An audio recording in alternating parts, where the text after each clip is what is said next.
E aí, pessoal, esporte científico na área. Hoje vamos comentar sobre a regra 2 e 3 do futebol, basicamente sobre a bola e os jogadores. Apesar de parecer ser poucas coisas, tem muitas nuances dentro dessas duas regras no futebol que nós vamos comentar hoje. Então, a regra 2, a bola, ela deve ser esférica, de material adequado. Não tem uma especificação quanto a esse material, né? Mas hoje as bolas não são como as antigas, feitas de couro. Aqui está na imagem, vocês podem ver como as bolas mais atuais são feitas. E se apresentar defeito, fique murcha, alguma coisa, até seja furado, o jogo deve ser parado e reiniciado com bola ao chão. E geralmente o árbitro da partida assina as bolas, né? Porque tem determinadas bolas conforme o regulamento da competição. Aí, por exemplo, né, tem 10 bolas em campo. E aí um malandrinho da equipe vai lá e troca, né? Troca a bola porque ela não está assinada. E aí fica rolando, deixa mais pesado, mais leve, enfim. Ainda mais determinado tempo do jogo. Então, por isso que o árbitro deve sempre assinar. Tem a questão do peso, que elas devem ser do diâmetro, que deve ser de 68 a 70, e o peso que deve ser de, se não me engano, é 410 a 450, mas isso é meio... O árbitro não vem com balança, né, geralmente. Mas calibra as bolas antes do jogo e deve fazer uma análise de como elas estão, minimamente, né? Pegar elas ali, fazer umas embaixadinhas, até dar uns chutes para analisar a qualidade das bolas. E uma curiosidade sobre a regra 2. Caso a bola fique defeituosa durante uma cobrança de pênalti, pode ser falta, escanteio, né? Mas o pênalti eu acho que é o que fica mais evidente. A cobrança é repetida, então assim, né, para ser melhor especificado, o jogador foi lá, bateu o pênalti, e se a bola pega no goleiro e esvazia, a cobrança não vai ser retornada. Então, bateu um pênalti, ou bateu um escanteio, ou bateu uma falta, e a cobrança bateu no jogador e a partir de então esvaziou, a cobrança não é retornada, porque enfim, foi o jogador da equipe adversária que teve contato, mesmo se pegar na trave. Bateu na trave e a bola estourou, aí não retorna. Agora, quando ele bate o pênalti ou qualquer cobrança, escanteio, falta, e quando ele cobra, e não, já quando ele cobra, ele já percebe que a bola se esvaziou, ou o árbitro mesmo percebe que a bola esvaziou, teve algum defeito, aí o lance é retornado, né? Então, a cobrança ela é retornada desde que não tenha interferência em alguém. E sim, né, isso é muito difícil. Acho que isso seria só numa cobrança de pênalti, talvez de escanteio, quando cobrasse e a pessoa percebesse. Porque numa falta é meio difícil, logo quando tu cobrar, ficar evidente que a bola...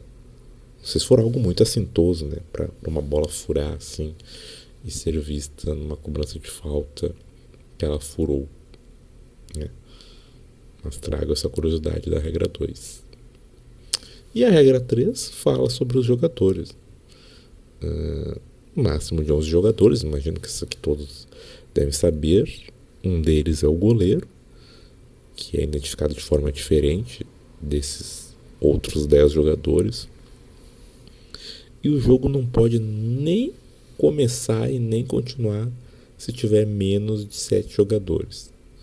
Então, o árbitro ele não é obrigado a paralisar o jogo se a equipe tiver menos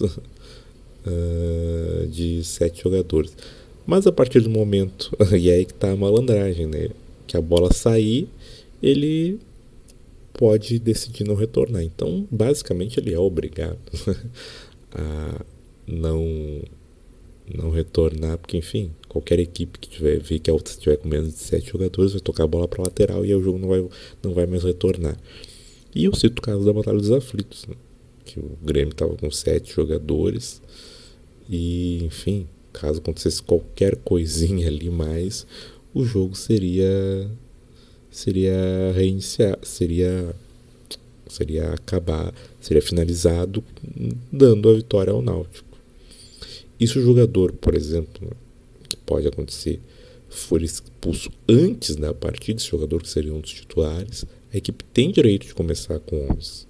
Ela só deve informar ali qual seria o substituto e vai ter que retirar um jogador do banco de reservas, porque enfim, senão não teria lógica a expulsão. A equipe vai ter que ser punida de alguma forma. Mudança na regra da substituição, nas substituições. Podem ocorrer até 5 substituições, mas com 3 paradas. Então se aumentou o número de substituições, que até antes da pandemia eram 13 e agora são 5. E alguns regulamentos podem ser mais flexíveis quanto a isso, mas um destaque porque as substituições entre o tempo regulamentar e a prorrogação não vão contar como uma substituição, né?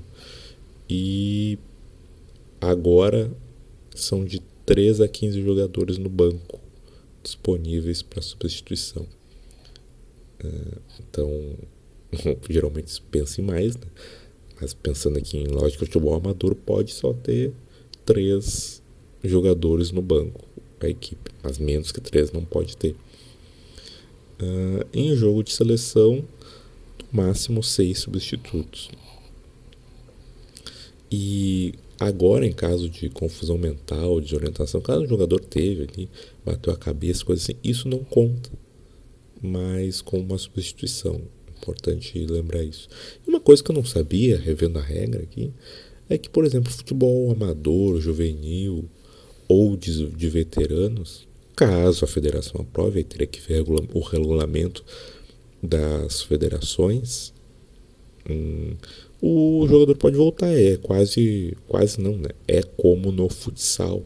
Então o jogador saiu, se o regulamento da competição permite nessas competições, amador, juvenil, de veteranos, o jogador pode retornar.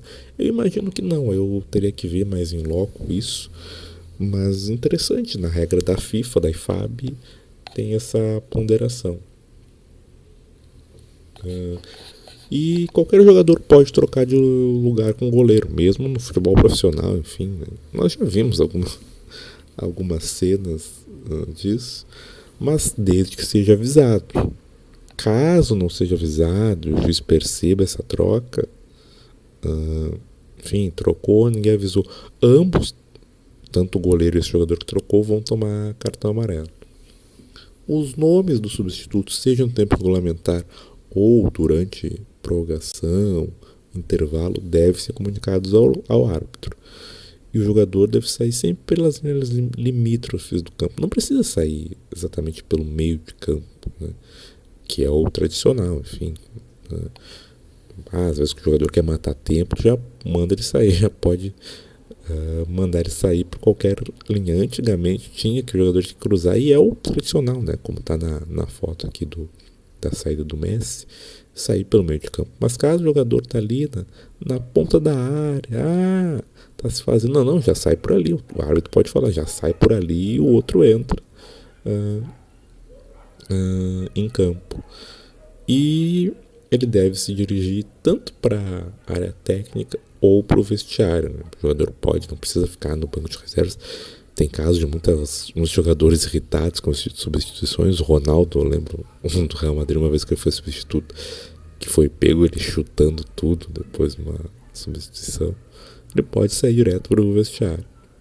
E o substituto só pode entrar durante uma paralisação de jogo, com autorização do árbitro. Então ele não pode, ao seu bel prazer, entrar. E aí sim, né?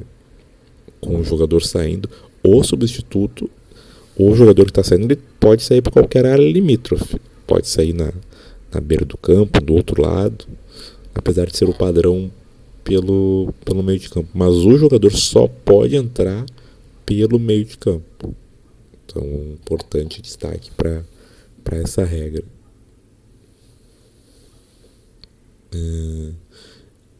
E caso um inscrito aqui, pode acontecer também, em algumas partidas, um substituto comece como titular, né, um jogador que era de banco está como titular, não tem nenhuma advertência, mas o árbitro deve relatar o ocorrido.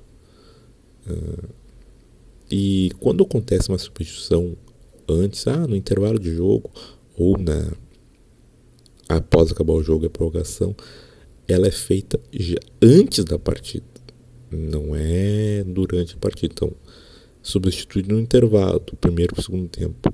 Antes de começar o segundo tempo, o jogador retorna.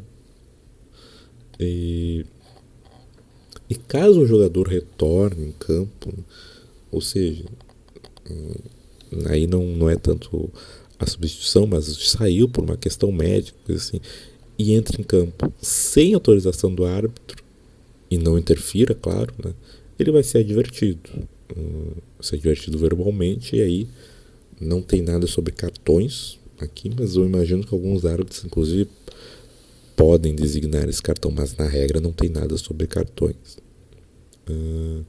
E ainda assim, apesar de não ter cartões, o árbitro pode parar o jogo e conceder tiro livre indireto a partir do local que a bola estava quando o jogo foi paralisado. Então, apareceu ali, o jogador entrou e descobriu isso ali ao longo do meio de campo. Tiro livre indireto dali. Ao perceber isso. E se houver interferência, então o jogador entrou, o árbitro não sabia e teve a interferência dele, tiro livre direto do local onde ocorreu. Então entrou, pegou na área ali alguma coisa, pênalti, tiro livre direto. É isso que aponta a regra. Então não entrem, né? Porque essa é para o público geral, até para os jogadores que estão jogando. Não entrem sem autorização ao árbitro, que pode ser uma penalidade muito. E pode ser literalmente uma penalidade que pode acontecer. E se entrar, não interfira. Né? Porque a penalidade, quanto mais tu entrar sem autorização, maior será a penalidade. Aqui, um caso, né? Na semifinal da Libertadores, agora eu não lembro o ano, que o Palmeiras fez o gol e foi muito reclamado quando o Daverson, aqui, deixa eu ver se o Daverson aqui tá em campo, né? O Daverson, que é uma figura que todos já devem conhecer aí, o seu caráter humorístico do futebol, né? Ele entra em campo durante o jogo. E aí o que diz a regra, né? Se ocorreu o gol com pessoa extra, faltou as vírgulas aqui, pessoal, o gol deve ser invalidado, né? Reclamou-se muito isso no período. Enfim, então, vendo a regra, o gol deve ser invalidado. E se a pessoa era jogador da equipe atacante, o jogo deve ser reiniciado com tiro livre direto em qual se encontrava a pessoa extra. Então, além disso, né, o do gol ser invalidado, teria que ser tiro livre direto ali da onde estava o Daverson. Esse seria o correto. Mas os árbitros, nenhum deles percebeu essa movimentação. Então, mas e se o Daverson fosse um jogador da outra equipe, né? Do Atlético Mineiro, no caso? Aí o gol seria legal, né? Mas igual o jogador teria que ser retirado de campo. E aí, bom, teve essa questão do Daverson. E se fosse agentes externos, né? Então, que tiveram contato com a bola, sei lá, entrou um torcedor, coisa assim. é tiro livre direto na alternativa que a interferência ocorreu. Então, se for dentro da área, novamente, igual o caso do jogador substituto, pênalti. Se aqui, se o agente externo for de determinada equipe, né? Só para ressaltar que eu me confundi um pouco. Então, agente externo de determinada equipe, igual o jogador substituto, se tiver contato com a bola, é tiro livre direto. Se for um agente externo, que não é da equipe, enfim, polícia, gandula, qualquer coisa, o jogo deve ser reiniciado com bola ao chão. E em caso assim, a bola tá entrando no gol e a interferência entrou um torcedor, um cachorro, né? Não impediu esse torcedor, esse cachorro estava entrando, não impediu o defensor, e no caso o goleiro, de tocar na bola. Enfim, o último que estava, o último jogador de tocar, de realmente defender aquele lance, o gol vai continuar sendo válido. Então não invalida nesse caso. E aqui tá, né, se a bola entrar também, ao menos que tenha sido da equipe atacante. Então, tocou. Eu trago isso porque teve um caso que eu lembrei de memória, de que a bola bateu no juiz e entrou, né? E foi gol. Mas aí eu não sei como era. Eu sei que a entrevista do juiz nesse período, ele disse que ficou com muita vergonha, claro. Mas ao menos que esse externo seja identificado como da equipe atacante, o gol também vai ser validado, porque o árbitro, como a justificativa desse árbitro, que o árbitro, como pessoa neutra, então como bateu nele, foi gol igual. E por fim, né, só para quanto aos jogadores, o capitão não tem nenhum poder a mais, mas ele deve ser identificado com uma abraçadeira. No início do jogo é o capitão os capitães que estão ali no sorteio, então ele não tem muitas prerrogativas além disso, mas ele deve ser identificado com uma abraçadeira. Não precisa estar o E ali, né, que é o exemplo de questões da FIFA aqui, que fizeram não a discriminação, mas ele tem que ser identificado de qualquer forma. Então é isso, pessoal. Regras 2 e 3, até me compliquei em alguns pontos aqui. Eu vou fazer um adendo depois dessas regras, para que eu tô tendo aulas específicas com ampliação dessas regras, fazer atentos, tanto desde a regra 1 e com certeza dessa regra 3, que já é mais complicada. Mas primeiro essa identificação geral aqui.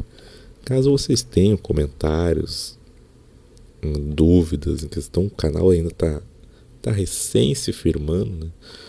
Mas para vermos questões, debatemos, tirar dúvidas próprias também.